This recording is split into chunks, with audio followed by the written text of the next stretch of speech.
I'm Christopher Clark, Cambridge historian. I was born in Australia. For Europeans, that's practically the other end of the world. But the European continent and its incredible diversity always fascinated me. Even in the far-off country where I grew up, I was always aware that so much of our world has its roots in Europe. And modern Europe is one of the greatest achievements in human history. I want to share the grand saga of this continent. And in the process, I hope to rediscover its wonders for myself.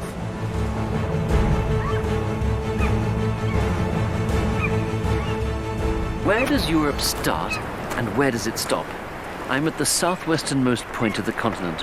From here on, there's just water. Next stop, America. Luís de Camões, the national poet of Portugal, described this cape in the 16th century in these words: "Aqui onde a terra se acaba e o mar começa," where the earth ends and the ocean begins. In fact, most of Europe is surrounded by water. Europe is a continent in name only. In reality, it's a peninsula, and its history is deeply shaped by this fact. That history begins 135 million years ago. Actually, Europe as we know it isn't really all that old in a geological sense. In the beginning, all the continents are one. Then the world is set in motion. Land masses break off, drift apart and reunite, creating mountains and rivers in the process. Bit by bit, the continent as we know it today begins to take shape. Ice masses form fjords, mountains unfold. The lava flows we can still see today give us an inkling of Earth's incredible power to create and reshape. And at some point, these elementary forces will produce a denser array of unique cultures and peoples than anywhere else on the planet. How did it all begin?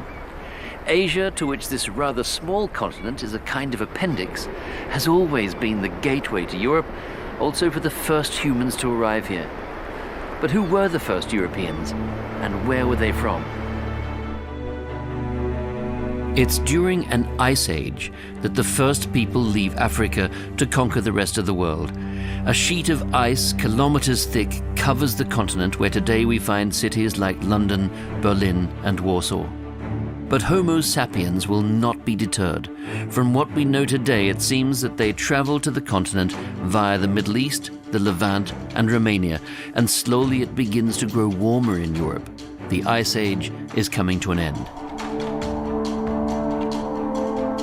This is where the first migrants come into contact with the Neanderthals and begin to mix with them.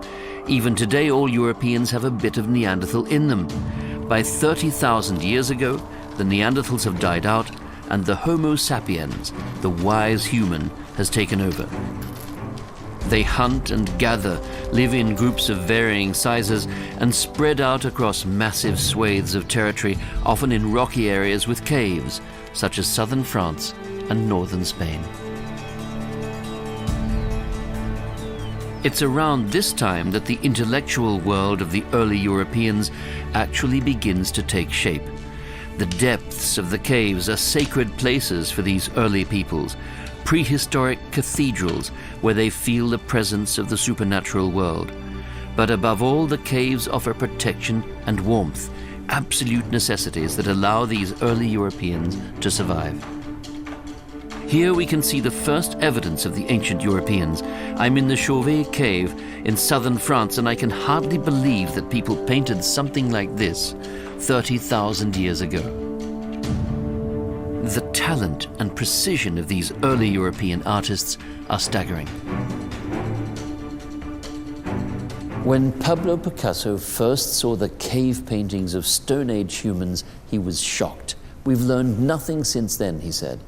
The people of the Ardèche Valley in modern-day France created these first European works of art nearly 40,000 years ago, and they did it for eternity, probably without realizing it.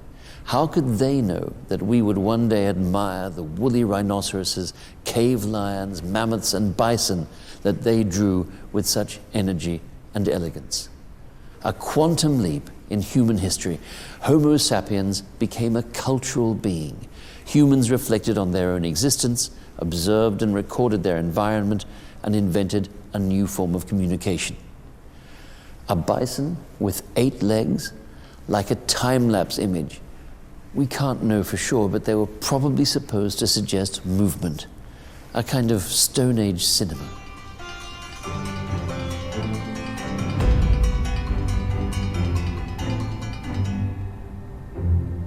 These works are among the oldest expressions of human creativity anywhere on Earth, a kind of cultural Big Bang.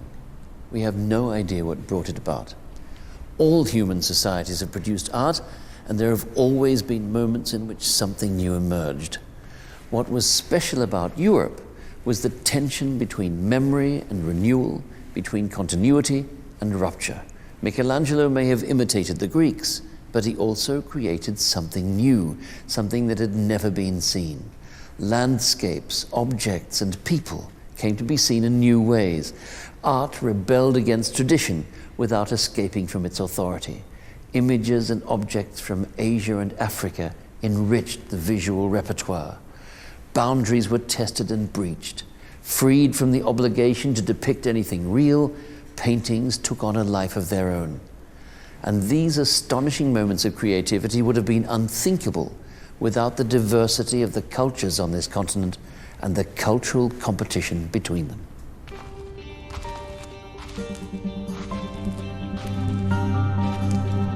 It would be difficult to underestimate the spiritual effect these caves had on the people of that era.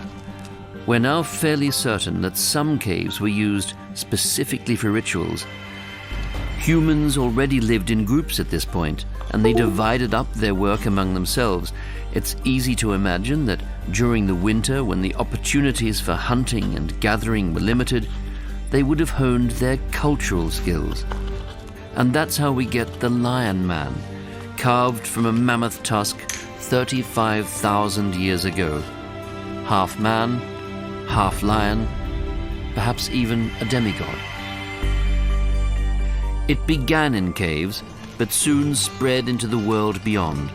The first outdoor venues of collective worship sprang up in multiple locations across Europe around 5,000 years ago. The first settled peoples positioned enormous boulders in circles, creating sites like Stonehenge. They were aligned with the course of the sun and primarily served as observatories. Transporting and setting up the stones must have been an incredibly challenging task for the people of that era. They had to be highly organized and must have developed specialized skills and technologies for the job. Ancestor worship played an important role here. They wanted to immortalize the world of their forebears in stone for all eternity. Cults and strictly defined rituals seem to have been the glue that held these early societies together. Of course, we need to see this in perspective. While the Europeans were positioning boulders, the Egyptians were building pyramids. Stone monuments sprang up from Spain to Sweden and Poland to France. For the first time, these megaliths mark a visible commonality among the various peoples of Europe. But at the same time, the first cities are already appearing in modern-day Iraq and Syria. Europe is still a developing country. In the Eastern Mediterranean, on the other hand, things are starting to get interesting. Myths and legends are being woven. Why is Europe called Europe? Well, the answer lies here in Greece.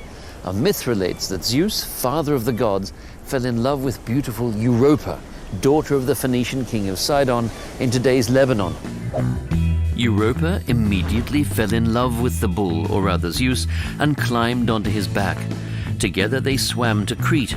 There the bull took human form and asked the beautiful maiden to be his queen.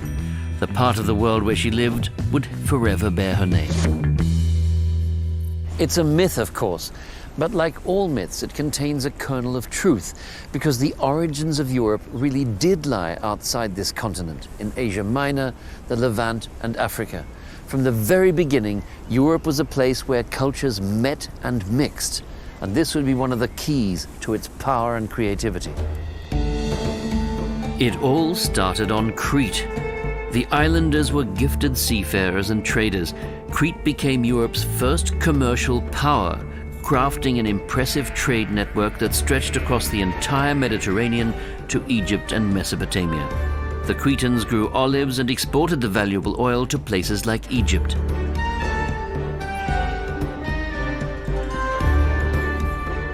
King Minos, who according to legend was the son of Zeus and Europa, commissioned the construction of a magnificent palace in Knossos over 3,000 years ago.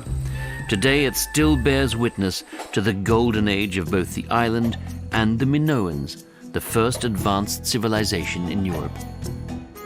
Europe's first kingdom emerges here, but there are many indications that the Minoans aren't particularly interested in personally exercising power. From everything we know about this mysterious culture, it appears that leaders and heroes didn't play an especially eminent role. The first European laws and courts have their roots in Minoan society. Their legal codes governed everything from family law to criminal law, literally letter by letter. The Minoans were the first Europeans who could read and write. They adopted their writing system from the Phoenicians. This Middle Eastern alphabet is the mother of all European writing systems.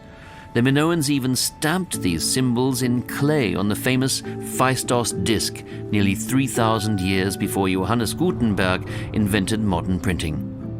The meaning of the ancient symbols may have been forgotten over time, but the Greeks ultimately based their own alphabet on the Minoan writing system, and both our Latin alphabet and the Cyrillic Eastern European alphabet have their origins in Greek. For centuries to come, Europe's path would be shaped by the legacy of ancient Greece.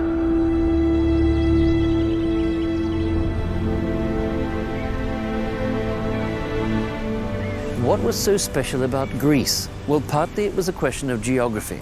The Greeks were scattered in some 1,500 cities, the poleis, around the shores of the eastern Mediterranean and the Black Sea. The terrain of the Greek mainland, crisscrossed by mountains and ravines, favored small communities, but also obliged them to trade and negotiate with each other. Not all of the cities were democracies. Some were ruled by oligarchs or by tyrants. But one city established a system of government that would leave a deep imprint on world history. Nothing compares to Athens in its golden age. Many of the traits that define modern Europe can be found here. The Greeks' world consists of numerous gods to whom they dedicate the temples they build, but also of brilliant thinkers who spend their days investigating earthly concerns. The grand Parthenon temple on the Acropolis is the most beautiful representation of what the streets and squares of ancient Athens brought forth into the world: architecture, science, philosophy, art, literature, and also political thought. Athens isn't ruled by a king, but by the people. For the first time in the continent's history, all men share responsibility for the decisions that affect everyone. Women don't yet play a political role, but it's a start. Democracy is born.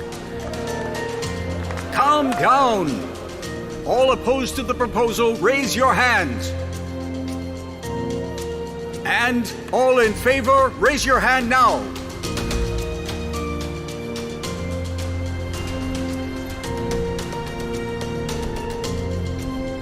Perhaps we could learn a thing or two from the ancient Athenians. They used a voting machine known as a kleroterion to fill political offices. Men were elected by lottery, so there was no opportunity for corruption or for lobbying. Leonidas Linos, you are elected. But all of this didn't happen overnight.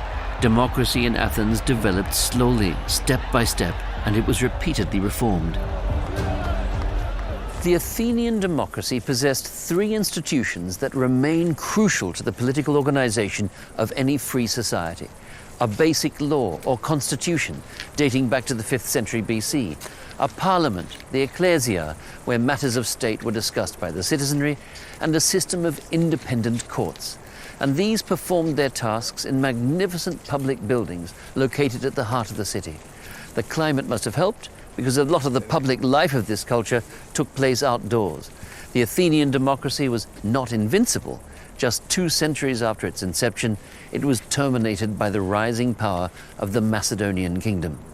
But the fact that the democracy of Athens ultimately failed to hold out against a military dictatorship does nothing to diminish its world historical importance. What was it Winston Churchill told the British Parliament? Democracy is the worst form of government, except for all those other forms that have been tried from time to time. In that sense, it's easy to understand why Greek architecture is still reflected in so many parliament buildings in Europe today. Symbols representing the power of the people, even if the Athenian form of government has little in common with our modern representative democracy. This is where things come full circle. The idea of democracy, the balance of power, is supposed to be reflected in the golden ratio of the buildings. It all traces back to the Greeks' pursuit of perfection. Democracy would later become one of the founding principles of modern Europe and the cornerstone of this community of nations. Of course, we shouldn't idealize Athenian democracy. Only free male Athenians held citizenship. Women and slaves had no political rights at all. And this democracy, like all democracies, was an untidy and open-ended affair. The nobility were always trying to expand their privileges and even on occasion to overturn the system. The power of money was another problem. When the wealthiest citizens used their cash to secure power, plutocracy loomed. And then there was the power of the public word. Demagogues, the literal translation means leader of the people, was the name the Greeks gave to those gifted orators who sought to sway the masses in their decisions. This didn't have to be a bad thing. When demagogues placed themselves in the service of the political system, they could do great good. But as soon as they placed their own interests or those of a particular faction above those of the city, they became a threat to the general good. And today, in an ever more complex world, the demagogues are prospering once again in Europe. The marathon is the most democratic sporting event of all time. Young, old, fat, thin, anyone can join in the run. Millions of people around the world catch marathon fever every year. This long-distance run is named after a small town in Greece. The first marathon runner of history was completely alone. His name was Philippides, and he ran the approximately 40 kilometers from the town of Marathon to the marketplace in Athens in order to announce the victory of the Greeks over a much larger Persian army in a decisive battle. It's said that he then collapsed dead on the ground, but not before warning the Athenians that the remaining Persian forces were swiftly approaching the city. And so, 490 years before the Christian era, Athenian soldiers move into position. Here's the story. The global superpower of the time, the expansive Persian Empire, feels threatened by the rival cities of Corinth, Sparta, and Athens. The Greeks are united by this common enemy, and they react together with a preemptive strike. For the first time, they feel like Europeans, and they even call their homeland Europe. It is an identity born of a shared fate. Athens defeats the Persians. The war continues, but the future of the continent is decided in the dust of Marathon.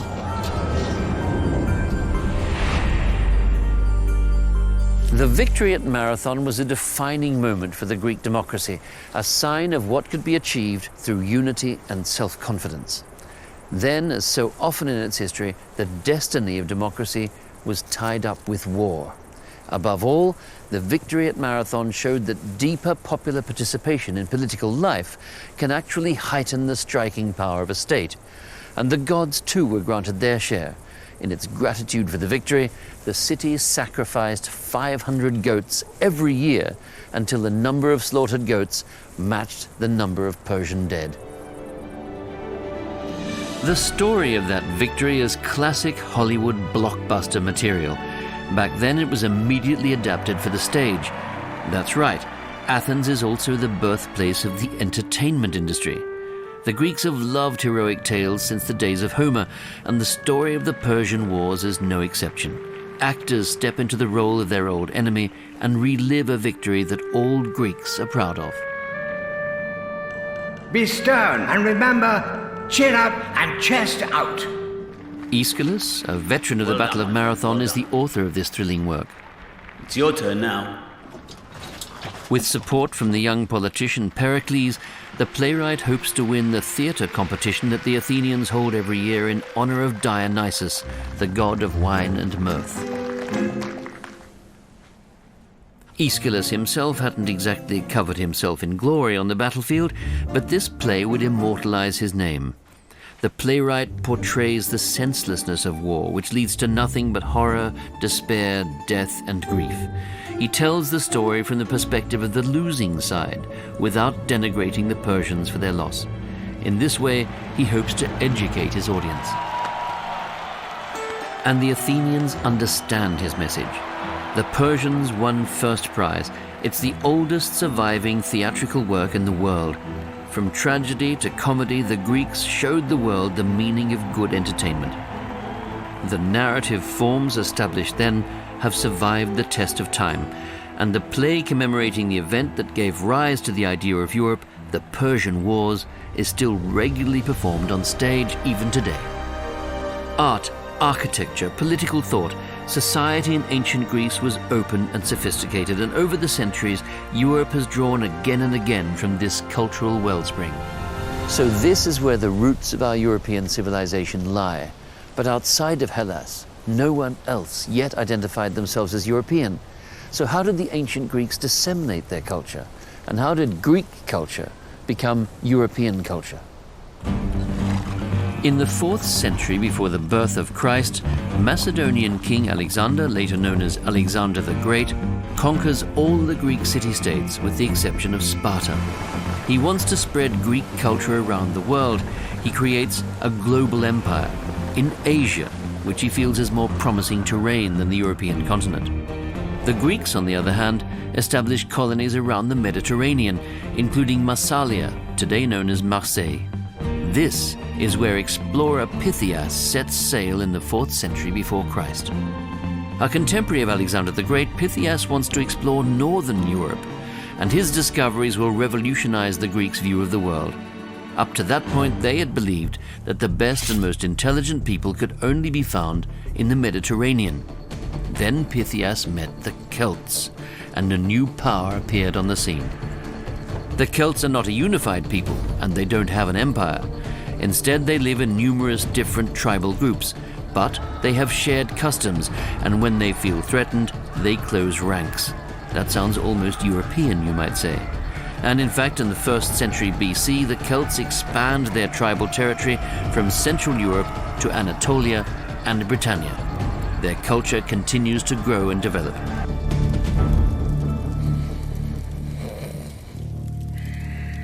The north is full of nothing but backward barbarians, the Greeks think. They believe that the cold and fog of the north has made the people sluggish. Still, they give the northerners a flattering name, the Celts, or the brave ones. The Greeks are also interested in doing business. They have olives and wine to trade with the Celts for amber and tin. But first, they need to introduce the Celts to Greek culture. A few gifts, mainly gold, helped to solidify their friendship. Pythias, the explorer from Marseille, knows how important this is. He was the first Greek to reach the northern edge of the known world at the time.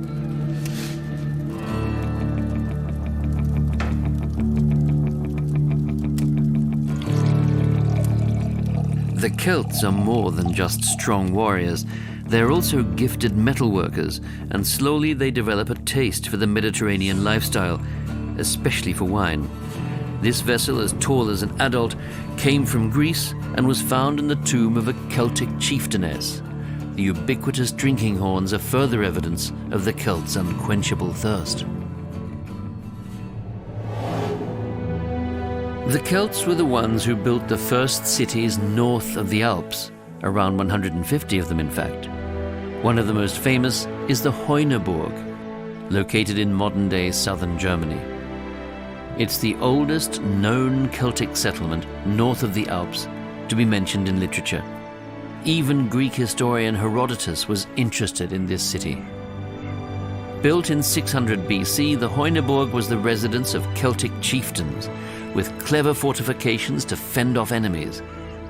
The Celts carefully organized their lives behind the high walls. They had their own coins and a system for the division of labor.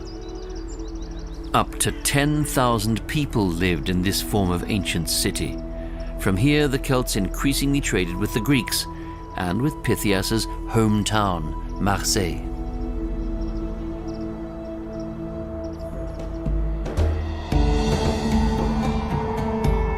The Celts weren't exactly methodical when it came to occupation and conquest, but in 387 BC, they briefly conquered Rome, a traumatic experience that remained a vivid memory for the city's ensuing generations.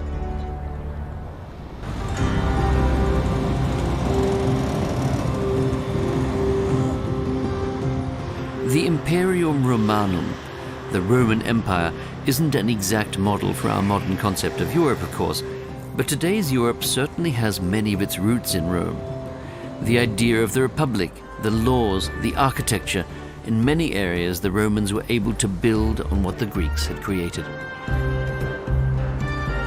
The Pantheon is a good example here. Behind the Greek-style facade is one of the oldest and largest domes in Europe, and it's made of cement. Both of those things, Roman inventions. In all areas of life, the Romans looked to the Greeks for inspiration, but they wanted to improve on things as well. The ambitious Gaius Julius Caesar is no exception. He sees a bright future for himself. He dreams of being a conqueror like Alexander the Great. But before he can make history, he has to tread the career path of a Roman civil servant, a long, hard slog. He spares no expense or effort in pursuit of his ambitions, spending enormous sums on bribes, and by the time he becomes consul, Caesar has racked up considerable debts. What he needs now is a war, a campaign of plunder to burnish his reputation and fill his empty coffers. But Caesar has a problem. There's not much left to plunder. His predecessors have already quashed competition around the Mediterranean. His only remaining option is the wild north of Europe, the land of the Celts, or the Gauls, as the Romans call them. Caesar plans to show these barbarians who's boss, 300 years after the Celts themselves had plundered Rome. Better late than never.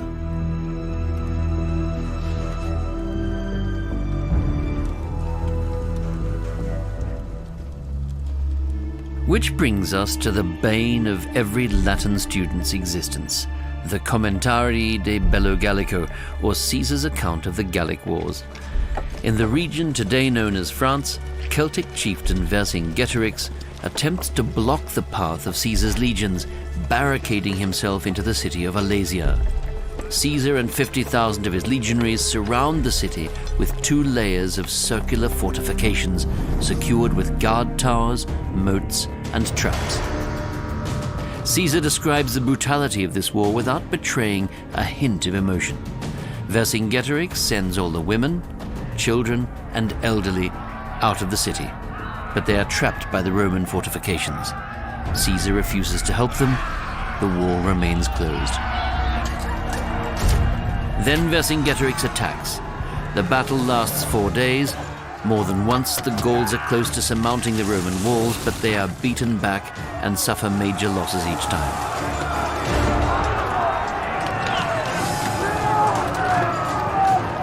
Finally, the Roman commander himself takes to the front lines of his cavalry, bolstering the wavering ranks of his legionaries.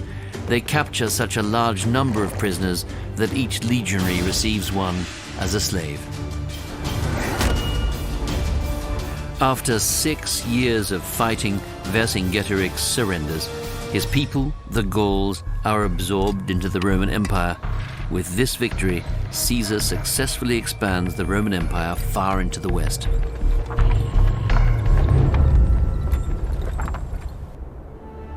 In the 19th century, the Gaulish Vercingetorix becomes French. In modern France, he is still considered a national hero deserving of a monument as a symbol of their unity as a nation. The world of the Celts shrinks after the Battle of Alesia. First, they disappear north of the Alps, and then Caesar conquers Gaul and incorporates it into the Roman Empire. In the end, only the Celts on the British Isles remain.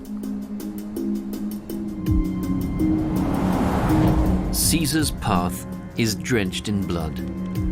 By his own account, he had over 1 million lives on his conscience. Look behind you and remember that you are but a man. This good advice is drowned out by the cheers of the masses. With the praise heaped upon Caesar, he rises to the status of demigod, and he knows it. Megalomania becomes his constant companion. After his victory over the Gauls, Caesar calls for a victory parade the likes of which have never been seen before. It's an unparalleled show of strength. He dresses as Jupiter, the chief deity in the Roman pantheon. No false modesty here. And Caesar presents his most important trophy, Vercingetorix. He keeps him alive just for this performance. Caesar, conqueror of the barbarians, the message comes across loud and clear.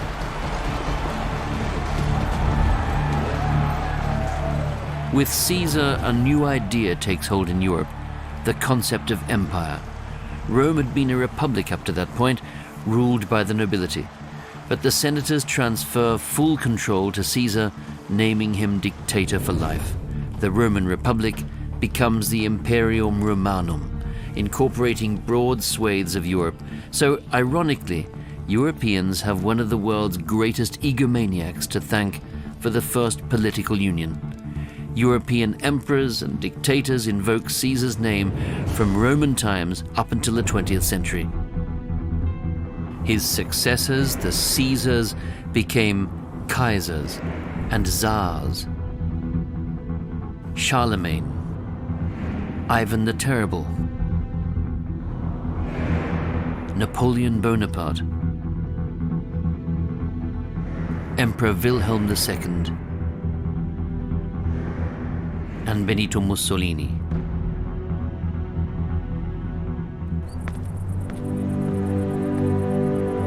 Caesar's adopted son and heir, Augustus, is the first to truly and firmly establish the idea of empire, and it's under his rule that people become aware of what it means to govern a continent. And this included perfect communication with his subjects across Europe. Augustus, who built this forum, was a master of public relations. He really understood the marketing of power. And here, as you can see, he's depicted on a coin. This is how, for the first time in European history, the image of a ruler traveled 1 million times over. Augustus preempted Andy Warhol's 20th century axiom, expose yourself, take your picture, big yourself up, and send your image around the world. Facebook, Instagram, nothing new there then. As his power increased, Augustus's picture changed. At the beginning, his face was still folded in the worry lines of a politician preoccupied by the res publica, the affairs of state. Later, the lines fell away. The face depicted in pictures and on coins is completely smooth, timeless, and godlike. The image minted here was meticulously designed and thought through by Augustus and his spin doctors. And the message was, you can be proud, Romans, that you reign over the world. This is your calling. The comforts offered by the Roman way of civilization are one of the primary factors driving the success of Greco-Roman civilization. The Romans established colonies everywhere, from southern France and Trier in Germany to Bath in Britain, from the Atlantic to the Balkans.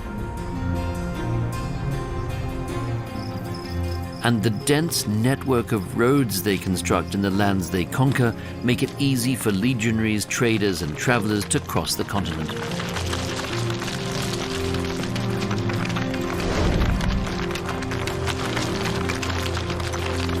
Roman roads crisscross thousands of kilometers throughout Europe. The Romans organized an entire continent. They connect Europe with their empire and their language, and they unite Europe with their laws. Soon, Roman law would apply everywhere in Europe, governing the daily lives of its peoples and stipulating the means of resolving all disputes.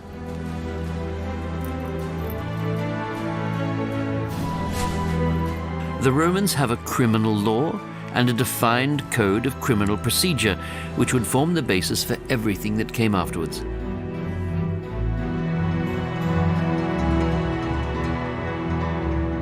Roman citizenship in particular had a tremendous power to integrate.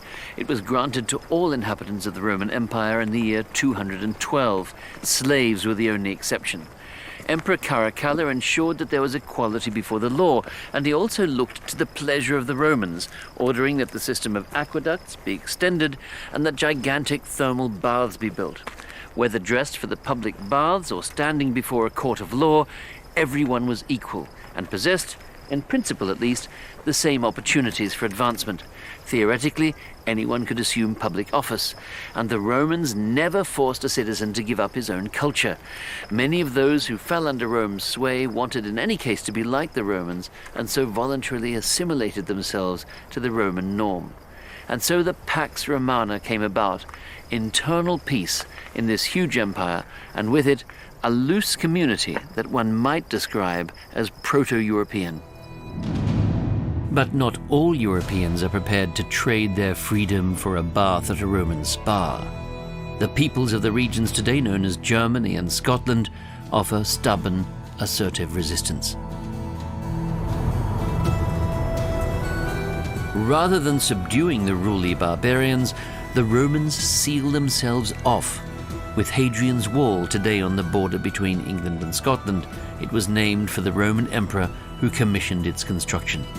They also set up a border defense system against the Germanic tribes along the Rhine and Danube rivers, the limes, a 550-kilometer cultural border that cuts right through Europe.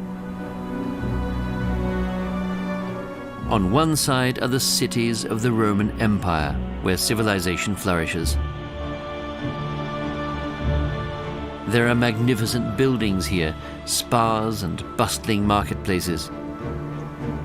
When Augustus reigned, many millions of people lived in these cities. Germania, which is not occupied by the Romans, is thinly populated. It looks a bit like a gigantic nature reserve. East of the Rhine live numerous Germanic and Slavic tribes in far-flung villages. It's a completely different world, an archaic world. A handful of travel reports full of stories about the barbarians to the north were circulating in Rome. They were likely the basis for the work of Publius Cornelius Tacitus, whose most famous publication bears the succinct title Germania. The senator and historian apparently never traveled to the wild north of Europe himself, but that didn't stop him from writing 46 chapters about these backward barbarian tribes in the year 98 AD.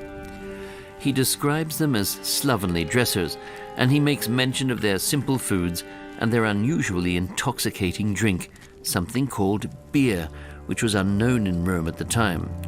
Tacitus praises the hospitality of the Germanic tribes, their modesty and their bravery, but in fact his aim is to hold a mirror up to Roman society. He's particularly impressed with the marital fidelity of the northerners, but he also mentions their tendency to drink to excess and to gamble on games of dice. Of course, what else can they be expected to do in such barren, wooded country? Tacitus wonders. He puts all these musings to paper as he continues to marvel at these exotic Teutons. There is brisk trade between the Romans and the Germanic tribes in the border regions via gates in the limes. On the whole, the European neighbors seem to have come to an arrangement. Only occasionally do the numeri, a Roman rapid response force, need to step in. Like border police, they take action against the frequent raids plotted by Germanic hordes against the wealthy Romans on the other side of the wall. But walls and fences aren't a permanent solution, and the Romans learned that the hard way. When nomadic Asian tribes invade Europe in the 4th century, the old order crumbles. Roman officer and historian Ammianus Marcellinus describes the arrival of the Hun peoples, saying that they were excited by an unrestrained desire of plundering the possessions of others, and that they went on ravishing and slaughtering all the nations in their neighborhood.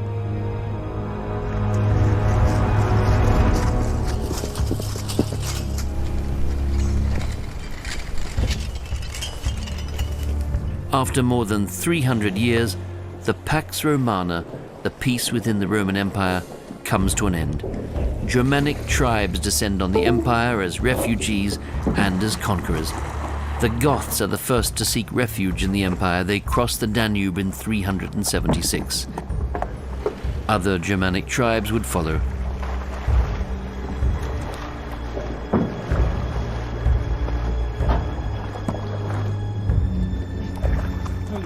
Ammianus Marcellinus observes this mass migration and reports on large numbers of unfamiliar barbarian tribes composed of various nations, now with all their families wandering about in different directions on the banks of the river Danube.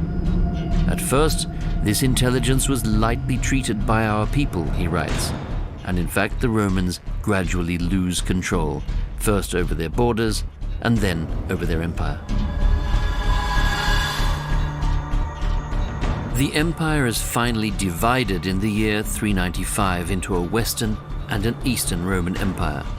This migration period upsets the balance of ancient Europe, but at the same time, Europe as we know it begins to take shape. Germanic kingdoms arise in the territory of Western Rome, including the powerful Franconia and the region that is today Germany and France. I've traveled to the Angles and Saxons in England, or to be more specific, to Cambridge.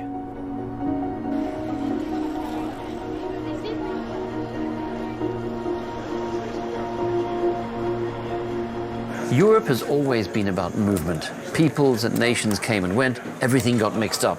And the record of this long history of more or less constant movement over thousands of years is recorded in the genetic material of the Europeans. And with the modern methods of gene technology, we can read it. Every individual can find out what kind of a mix he or she is made up of. And that's interesting. I, for example, would very much like to know how much of Europe is inside me as an Australian and what paths my ancestors followed on the old continent. With some patience and a little bit of saliva, I can find it out. I'm going to send this sample to a laboratory in the United States. My genetic material will be deciphered, and I'm looking forward to getting the result. By the way, all of this is only possible because Francis Crick and James Watson discovered here in Cambridge how our genetic material is constructed. And it was in this pub that they first informed the public of their discoveries in 1953.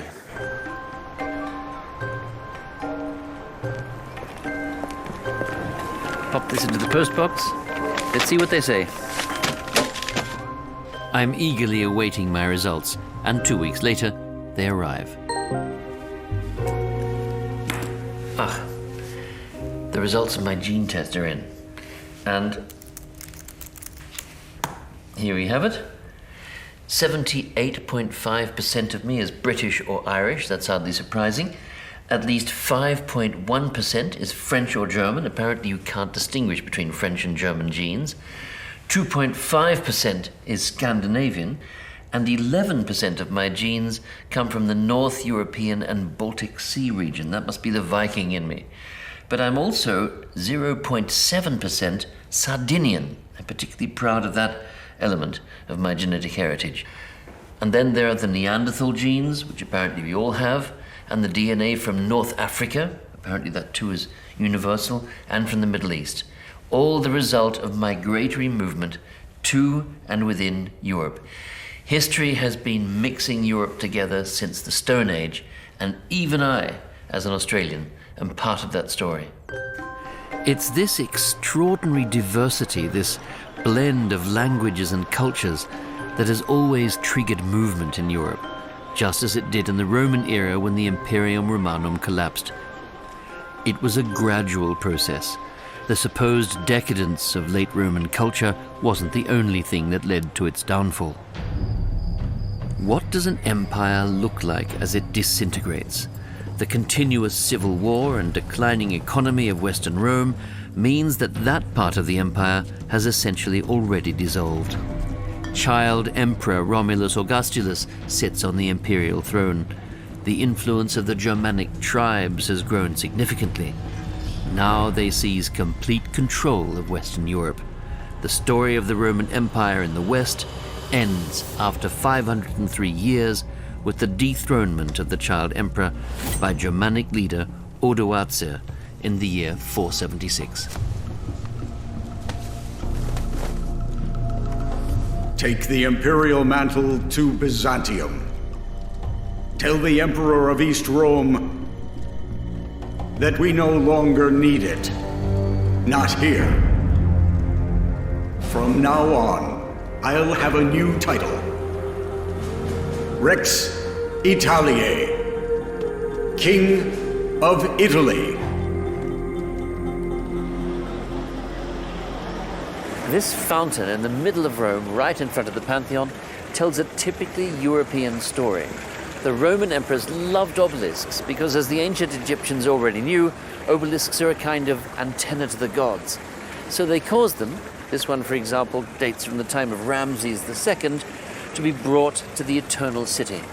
1,000 years later, Pope Clement XI had it erected here and added another antenna in the form of a cross on top. And here you can see his coat of arms. The dolphins were added later during the Baroque and represent Christ, the Redeemer of souls.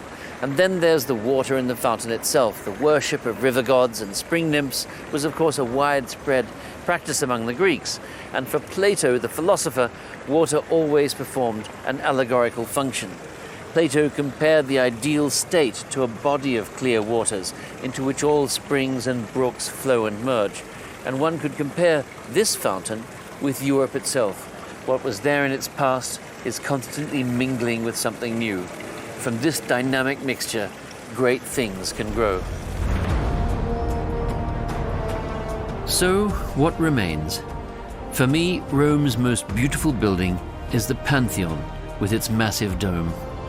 It's a place that reflects the highs and lows of European history like no other. I want to go back there one more time.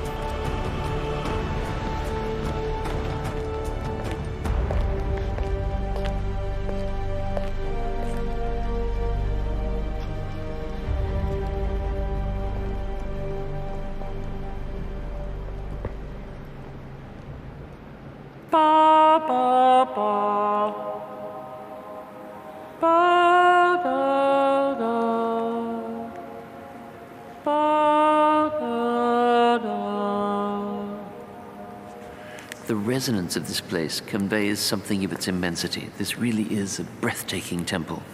When Michelangelo first clapped eyes on the Pantheon in Rome, he thought that such an architectural wonder could scarcely have been created by mortal hands, but must have been the work of angels. And perhaps he was right, because that would explain why the Pantheon survived the devastating destructions of the Teutons in Rome, as well as a couple of earthquakes. At any rate, the seizure of power by the Teutons turned out not to be the end of European history.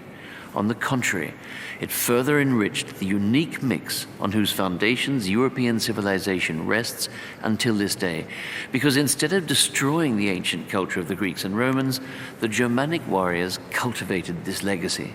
A further ingredient was still to come: Christianity. What will bind the Europeans together, but also bitterly divide them, is their faith.